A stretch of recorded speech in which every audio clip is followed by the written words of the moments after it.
तो क्या mental state होगी। अनुपम, सबसे पहला सवाल मेरा आपसे, भाई 30 से 50 लाख में तो पास कराने का ठेका दिया जा रहा है, इसको क्या कहेंगे आप? ये जिम्मेदारी है किसकी? कौन इसके लिए जिम्मेदार है? एनटीए को जिम्मेदार माने या कोई और जिम्मेदार है इसके लिए? देखिए, जिम्मेदार तो मुझे लगता है सीधे तौर पर सरकार है।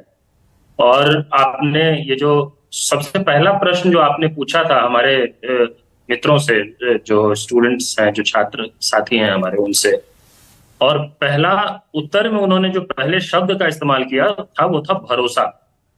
मैं बहुत ध्यान से सुन रहा था कि वो क्या कह रहे हैं। और देखिए, इसका सबसे बड़ा खामियाजा यही होता है कि इतने बड़े देश की बड़ी युवा आबादी का तंत्र पर से, सिस्टम पर से भरोसा खत्म होने लग जाता है जब ऐसा होता है उनके साथ। ये नहीं होता कि सिर्फ एनटीए पर से भरोसा खत्म होता है, सिस्टम पर से विश्वास उठना शुरू होता है।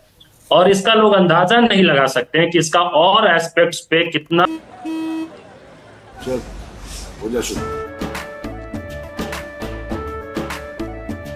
केसरिया से मन जोगी हुआ रे, दिल झूमे देखो, पतवारा हुआ रे, दिल झूमे देखो, पतवारा हुआ रे। हर पल मनाओ केसरी त्योहार। विमल, बोलो जुबान केसरी। व्यापक और कितना दुष्प्रभाव पड़ता है। देखिए, जो पूरा नीट परीक्षा प्रकरण का मामला है, मैं क्यों कह रहा हूं कि सिर्फ एनटीए जिम्मेदार नहीं है, मैं उसको अभी साबित करता हूं गरिमा जी आपके प्रश्न के उत्तर में। देखिए, ये एक मामला नहीं है। आपने खुद कई कार्यक्रम, कई डिबेट्स इस पर किए हैं, कई पेपर लीक के इश्यूज पे पिछले कुछ महीनों में मैंने ध्यान दिया है। और आपको इसके लिए मैं शुक्रिया भी अदा करना चाहता हूं कि बहुत कम लोग हैं जो इस विषय पर गंभीरता से इसको पब्लिक डिस्कोर्स का और इसको सरकार की जवाबदेही तय करने के लिए इस मुद्दे पर चर्चा कर रहे। देखिए, 3-4 तो स्पष्ट प्रश्न है जिसका जवाब देने में एनटीए असहज है। ये सबको समझ में आ गया है। हम लोग मतलब इसमें और ज्यादा सवाल जवाब खेलने की जरूरत ही नहीं। ये 67 छात्रों का टॉप कर जाना एनटीए में, ये खुद में सबसे बड़ा क्वेश्चन मार्क है। एक ऐसी परीक्षा में जिसमें एक टॉप होता है या 2 टॉपर होता, बहुत हो जाए 3-4 टॉपर हो जाए, ये ट्रैक रिकॉर्ड रहा है नीट का। और उस नीट की परीक्षा में 67 टॉपर्स, उन टॉपर्स में से झज्जर के एक एग्जाम सेंटर से 8 टॉपर्स। एक गोधरा की पूरी कहानी आपने बताई। और पटना का जो इशू है वो क्यों बहुत गंभीर है, आप देखिए। पटना का जो मामला है वो जब परीक्षा हुई थी उसी समय पता चल गया। ये पेपर लीक, ये मामला जो पेपर लीक भी हुआ है इसमें, जिसको शिक्षा मंत्री जी ने सिरे से खारिज कर दिया था कल अपने बयान में। हाँ। सबसे पहले उन्होंने कहा कि कोई पेपर लीक नहीं हुआ है, बिल्कुल जज की तरह। जबकि पटना का जो पूरा मामला है उसमें बिहार पुलिस का जो इकोनॉमिक ऑफेंस यूनिट है, सेम डे उसकी जांच, उसकी जो एफआईआर है, उसको अगर हम पढ़ें वो साफ स्पष्ट कहता है कि पेपर लीक हुआ है। और अगर ये सिर्फ आरोप होता तो भी मैं एनटीए के ऊपर या केंद्र सरकार के ऊपर ज्यादा कुछ नहीं कहता। ये अब बिहार पुलिस ये कह रही है कि इस जांच में एनटीए सहयोग नहीं कर रहा है। आप बताइए, एनटीए की हिमाकत कैसे हो सकती है कि एक पेपर लीक की जांच हो रही है, उसी के परीक्षा की जांच हो रही है, एक स्टेट पुलिस जांच कर रही है और आप स्टेट पुलिस को कोऑपरेट नहीं कर रहे हैं जांच में।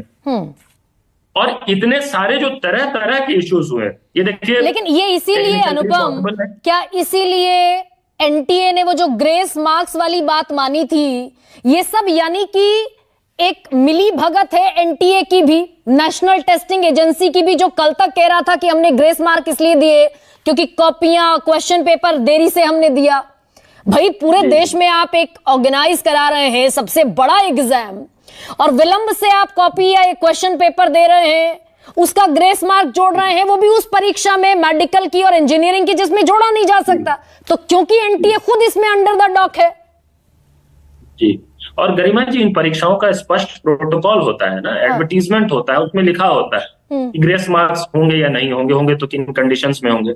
इसको कोई परीक्षा करवाने वाली एजेंसी जो है उसको आफ्टर थॉट की तरह जवाब नहीं दे सकती है। ऐसा नहीं हो सकता कि हम लोग प्रश्न करें कि टेक्निकली पॉसिबल ही नहीं है किसी के लिए 718 मार्क्स पाना इस परीक्षा में। या तो आप 720 मार्क्स पाएंगे, एक सही उत्तर देने के +4 है, अगर आप किसी भी सवाल का गलत जवाब दे देते हैं तो नेगेटिव मार्किंग है, -1 है। इसका मतलब कोई भी जो एप्लीकेंट है, कोई भी स्टूडेंट है, अगर उसको 720 आउट ऑफ 720 नहीं मिला है तो सेकंड बेस्ट स्कोर जो है वो 716 होगा, अगर वो एक प्रश्न का उत्तर नहीं देता है तो। अगर उत्तर देता है और नेगेटिव हो जाए तो 715 होगा। नहीं, तो यानी कि अनुपम ये माना जाए तो 718 719 आ जाए। हाँ। और जब आप सवाल पूछे एनटीए से कि 718 कैसे आ गए, तो एक आफ्टर थॉट की तरह जवाब देना कि अरे हमने तो कुछ ग्रेस मार्क्स दे दिए। भाई चौथी पांचवी की परीक्षा हो रही है क्या स्कूल की, कि अच्छा हैंड राइटिंग था, 2 नंबर ज्यादा दे दिया सर ने, 3 नंबर ज्यादा दे दिया इसको, किसी को ग्रेस मार्क्स किसी आधार पे दिया, किसी को डिले के आधार पे दिया। तो देखिए इसमें बहुत कुछ गड़बड़ है, इसमें सिर्फ ऐसा नहीं कि दाल में कुछ काला है, ये पूरी दाल ही काली है। और इतने बड़े स्केल पे पटना में कुछ हो रहा है, गोधरा में कुछ हो रहा है, झज्जर में कुछ हो रहा है, तो ये तो मैं मान ही नहीं सकता हूं कि कोई छोटे मोटे कर्मचारी ने, किसी अधिकारी ने या किसी एजेंसी ने ही ये करवा लिया होगा। ये it is simply not possible. बिना जो लोग शीर्ष पे बैठे हुए, जिनके हाथ में पॉलिटिकल पावर है, मैंने शुरुआत में ही कहा कि सरकार जिम्मेदार है, जिनके हाथ में राजनीतिक सत्ता है, वहां बैठे लोगों के शह के बिना ये संभव ही नहीं है, हो ही नहीं सकता है। ये कैसे हो सकता है कि 14 जून, आज 14 जून पे हम लोग इस बहस को कर रहे हैं ना गरिमा जी, आज ये परीक्षा का परिणाम आना चाहिए था। एनटीए के अनुसार नीट की परीक्षा का परिणाम 14 जून को आने वाला था। 4 जून को, जिस दिन पूरे देश दुनिया की निगाह भारत के लोकसभा चुनाव परिणामों पे था, किसी के पास वो मेंटल स्पेस नहीं था, मीडिया, सोशल मीडिया, कहीं किसी चर्चा में कोई किसी और चीज के लिए स्पेस नहीं था। उसी दिन आप चुपके से एनटीए का रिजल्ट निकाल लेते हैं कि जो स्टूडेंट्स होंगे ज्यादा से ज्यादा थोड़ा बहुत शोर शराबा करेंगे, हाँ। लेकिन लोकसभा चुनाव रिजल्ट्स के शोर के बीच में ये पूरी धांधली को दबा लिया जाएगा। तो ये डिसीजन, अच्छा अनुपम, बड़ा जल्दी से मुझे ये भी बता दीजिए अनुपम, एक तो रिजल्ट के तारीख को लेकर सवाल, 14 जून को डिक्लेयर होना था, 4 जून को डिक्लेयर कर दिया, लेकिन क्या ये प्रोसेस बिल्कुल शुरुआती पड़ाव पर भी जाता है क्या? जब एनटीए ने अपने रजिस्ट्रेशन को ओपन किया, फिर उसको जब तक तारीख थी वो विंडो 1 महीने की थी, 1 महीने में रजिस्ट्रेशन करा सकते हैं बच्चे, उसके बाद उस विंडो को और एक्सटेंड किया गया, फिर उस विंडो को और एक्सटेंड किया गया और अप्रैल तक पहुंचाया गया। तो ये तार वहां तक भी जुड़ते हैं क्या कि किस स्टेक होल्डर के आधार पर ये विंडो बार बार बढ़ाई जा रही थी? गरिमा जी वही बात मैं कह रहा हूं कि इस नीट परीक्षा प्रकरण में इतने सारे मामले हैं, इतना कुछ है कि जो एडअप ही नहीं हो पा रहा है किसी ढंग से।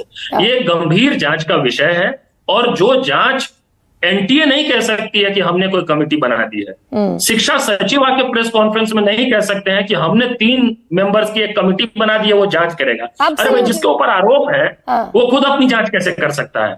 देखिए सुप्रीम कोर्ट में मामला है। मैं मानता हूं कि अगर भारत सरकार युवाओं के भविष्य को लेकर थोड़ी भी संवेदनशील है तो सुप्रीम कोर्ट में उनको कहना चाहिए कि कोर्ट के मॉनिटरिंग में इसकी जांच हो, कोर्ट इस पे नजर रखे और इसकी जांच हो, और दूध का दूध पानी का पानी हो अगर संजीदा है सरकार, क्योंकि ये मात्र, जैसे अनुपम मैं ये कह रही हूं कि भाई तकरीबन 23 लाख बच्चे बैठे, लेकिन मसला 23 लाख का सिर्फ नहीं है ना, मसला तो इस देश के और करोड़ों बच्चों का भी है जो सिस्टम में भरोसा रखते हैं। कपिल